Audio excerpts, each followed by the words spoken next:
Aujourd'hui, on va parler de Julián Alvarez avec une éventuelle unité au niveau judiciaire pour un départ de l'Atlético direction le Barça de manière unilatérale. On va aussi parler de Marc-André Ter Stegen. Donc n'hésitez pas, tranquille, installez-vous, on y va. Petit instant, promotion. J'ai demandé à une intelligence artificielle de créer un petit clip de l'équipe de France pour la Coupe du Monde 2026. Et pour ça, j'utilise VibeMe AI. Donc j'ouvre mon petit storyboard pour décrire toute l'histoire du clip. Et vous allez voir, je lui donne un prompt sur lequel il doit se baser pour fournir le clip, avec une petite musique libre de droit. Je crée un clip musical. Donc là, j'ai tapé le prompt, évidemment, un petit peu long, mais bon, il faut être précis pour avoir un bon résultat. Et ensuite, je lance la génération. Et donc, on a le résultat, un résultat qu'on va découvrir tous ensemble. Regardez, je vais mettre play. Et on va découvrir tout ça ensemble avec toutes les images qui correspondent au prompt. Là, vous allez voir le supporter qui arrive au stade. Le stade évidemment qui s'ambiance, le drapeau français parce qu'on est français quand même, les joueurs qui arrivent sur la pelouse, l'émotion également, j'avais mis en scène du supporter heureux de la victoire de l'équipe de France, les célébrations des Français, bref tout ça en fait avec un prompt rédigé et ensuite le fan qui raconte un petit peu ce moment-là à sa famille. Donc là vous le voyez, ça correspond totalement à ce que je vais demander dans le prompt. Donc si toi aussi tu veux créer un clip sur ton équipe ou tout simplement un hommage à ton joueur préféré ou une bande-annonce de manière générale sur la Coupe du Monde, teste l'application VibeMe AI.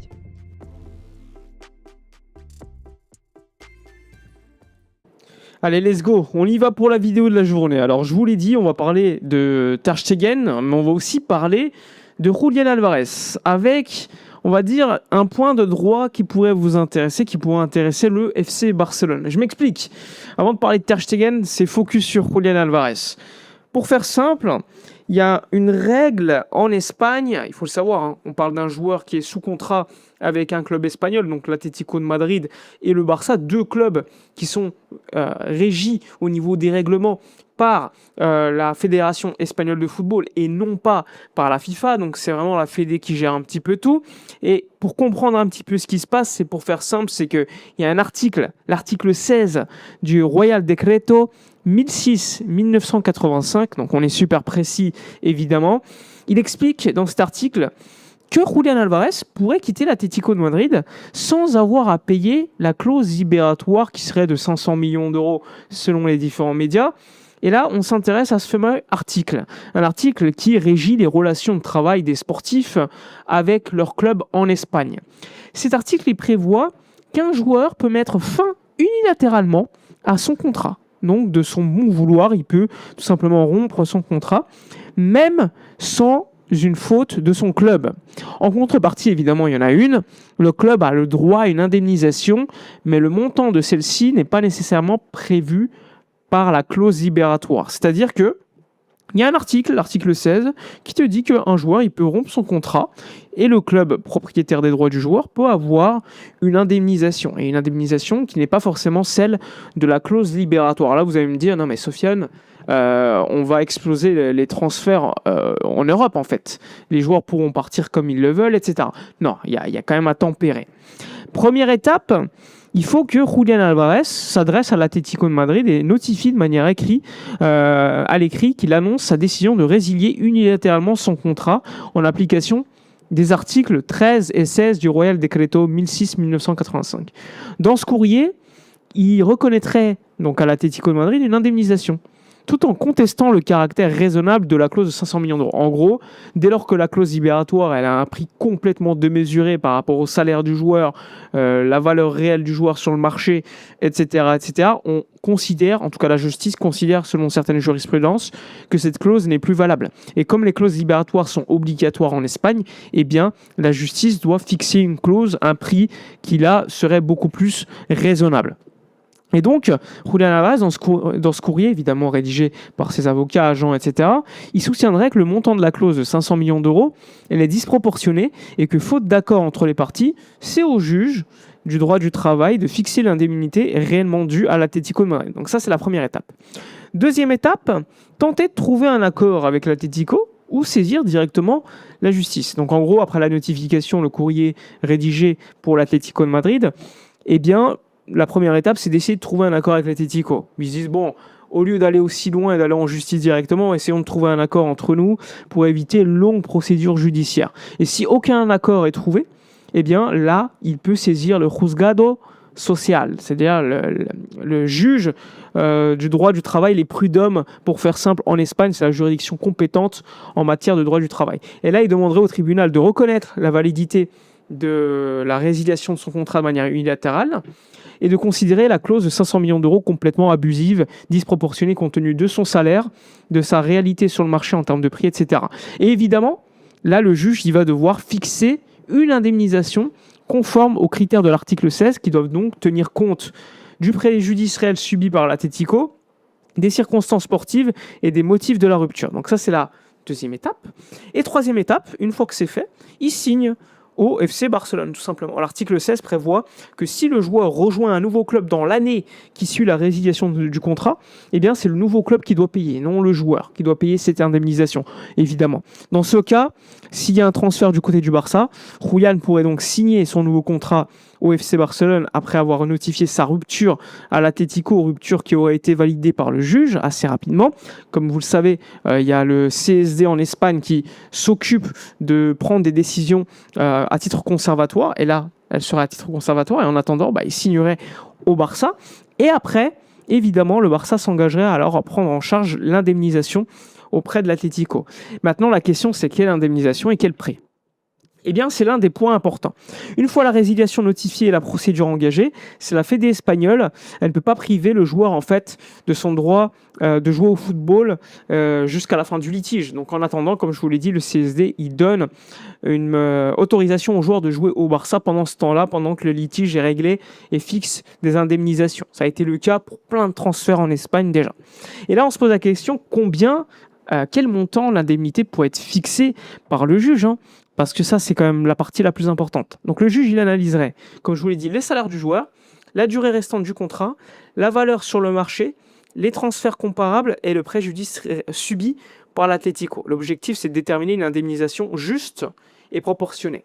Alors évidemment, c'est quand même laissé au bon vouloir du juge. Ça veut dire que tantôt le juge, il peut te dire c'est 120, tantôt le juge peut dire c'est 200, 250. Et là, tu serais bloqué parce que tu serais obligé de payer. Donc c'est pour ça que là, on arrive dans une situation de total inconnu côté Barça, mais également côté Atlético. Donc ce serait peut-être une situation qu'il faudrait éviter. Il y a un précédent. C'est un joueur qui s'appelle Igor Zubiore, donc j'espère ne pas me tromper dans la prononciation. C'est un joueur qui avait fait la même chose que Julián Álvarez. Ils avaient considéré que la clause elle était complètement dingue, parce qu'elle équivalait en fait à 300 ans de salaire. Donc imaginons qu'il avait un salaire de 10 euros, mais il avait x 300 en termes de clause libératoire. Là, c'est juste un exemple. Mais en tout cas, la clause, elle avait été réduite par 6 à l'époque pour ce joueur-là. Et la logique du tribunal n'était pas de supprimer totalement l'indemnisation, mais de modérer le montant par rapport à la réalité, tout simplement par rapport au salaire, l'importance du joueur, etc. Et donc, dans le cas de Julián, on en est où ? Le joueur, il a un salaire d'environ 12 bruts. 12 millions bruts, c'est pas énorme. C'est un joueur qui a une clause fixée à 500 millions d'euros a priori, ce qui représente 40 ans de salaire, ce qui est énorme. Et quand on pense au cas précédent où c'était quand même 300 ans, là c'est quand même différent, ça reste quand même élevé, mais c'est à peu près plus de 40 ans de salaire. Donc ça reste quand même un montant très éloigné quand même des réalités du marché de transfert. En appliquant la logique retenue dans l'affaire Zubiore, comme je vous expliquais, le juge il pourrait considérer que les 500 millions d'euros sont excessifs, et là il fixerait une indemnisation beaucoup plus faible. Alors tu as des estimations qui vont te dire c'est entre 80 et 150, et dans la d'autres qui vont dire dans tous les cas ça peut être 200 millions d'euros. Mais encore une fois, c'est au bon vouloir du juge par rapport à sa propre évaluation. Donc c'est risqué. En résumé, Julián, il peut activer cet article pour quitter l'Atlético de manière unilatérale. Ce serait ensuite le Barça qui achèterait le joueur en payant l'indemnisation fixée par le tribunal et les prud'hommes donc en Espagne. Mais effectivement, tu as cette possibilité qui est ouverte à Julián Álvarez.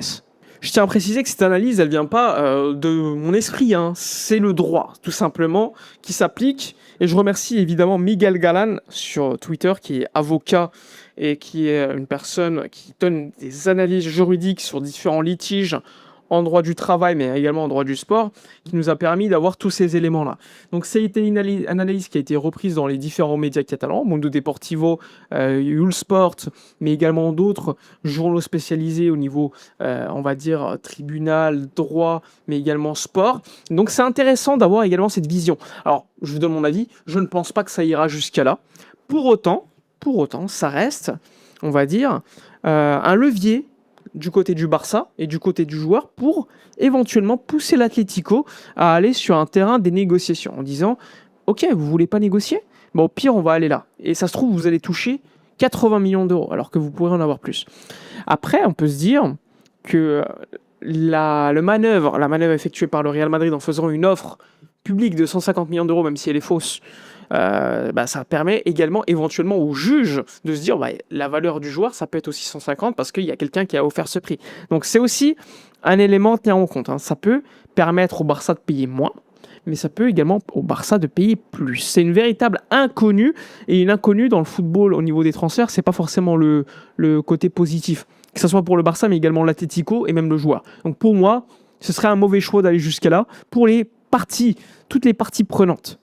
En tout cas, évidemment, on reste à l'affût de toutes les informations qui pourraient sortir sur le sujet. Même si je vous le dis, mon opinion, c'est que ça ira pas jusqu'à là. Ça reste un très bon levier côté Barça pour éventuellement pousser l'Atlético à la négociation.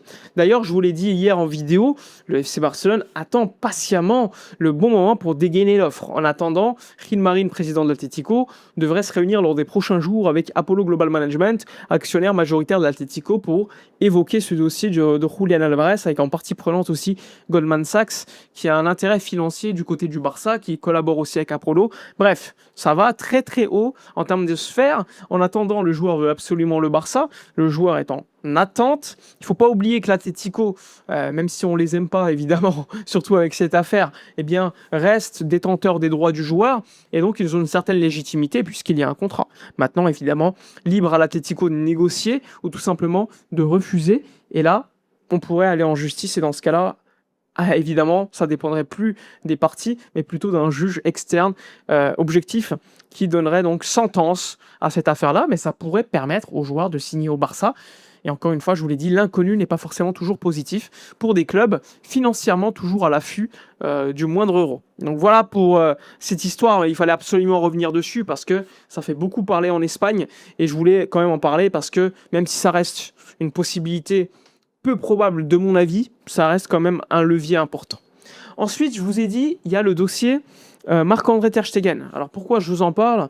Puisque tout simplement, hier, tu as El Diario AS, donc le journal madrilène, qui évoque carrément que Marc-André Ter Stegen va signer du côté de l'Ajax pour une saison en prêt. Évidemment, pourquoi ?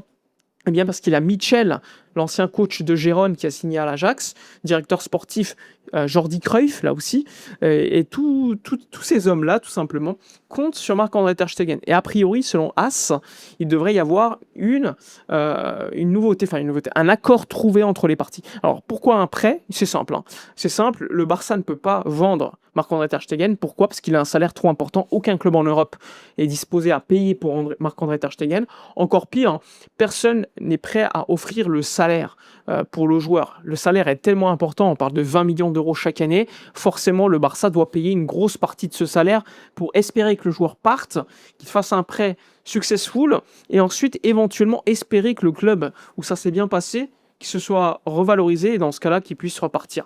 Mais encore une fois, les gars, je vous le dis, on est bloqué jusqu'en 2028 avec lui. Ça va enchaîner les prêts. Avec son salaire assez énorme, on va essayer d'économiser 2-3 millions d'euros à chaque fois. Mais encore une fois, c'est un joueur qui pose problème pour les finances du club. Jusqu'au bout, jusqu'à la fin de son contrat, on ne pourra pas s'en débarrasser. Il faut s'y faire.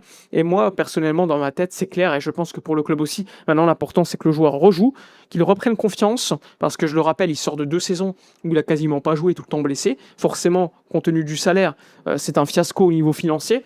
Et évidemment, les autres clubs, ils sont pas cons. Ils voient que le mec joue jamais, il est tout le temps blessé. Et ils savent qu'il a un gros salaire, ils vont pas lui offrir une place dans leur club. Ils vont dire, le Barça, ils sont dans la sauce, ils ont un gros salaire à payer, nous on va leur proposer vraiment un petit salaire. Gérone, ils avaient proposé 1 ou 2 millions d'euros sur le prêt l'année dernière pour payer son salaire. Sur les 20, vous imaginez, ça représente quasiment que dalle. Mais le Barça était content quand même d'économiser 1 ou 2 millions d'euros. C'est dire tellement c'est devenu un problème pour le Barça, ce joueur, sachant qu'en plus, il voulait pas quitter à ce moment-là l'Espagne. Il aurait pu signer ailleurs l'année dernière. Il a refusé parce qu'il avait une nouvelle compagne et il voulait rester sur Barcelone. Évidemment, Gérone, c'est juste à côté.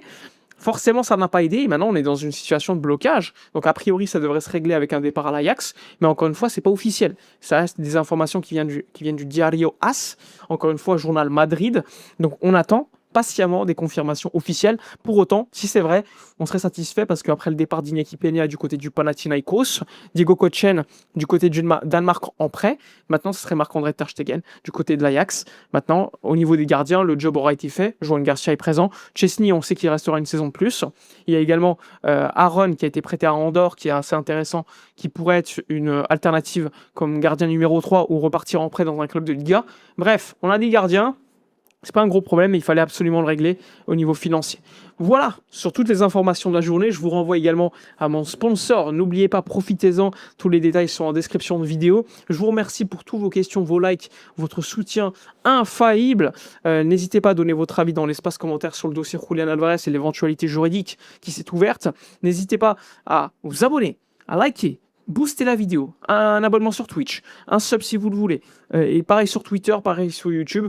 Nous on se retrouve évidemment à tout moment quand il y a des informations pour une nouvelle vidéo, que ce soit le lendemain à midi comme d'habitude, ou le soir en live sur Twitch ou YouTube en cas d'information ultra importante. Bref, je vous souhaite une agréable fin de journée, hydratez-vous, il fait soleil, il fait très très chaud, profitez des vôtres, et nous on se retrouve à la prochaine. Ciao.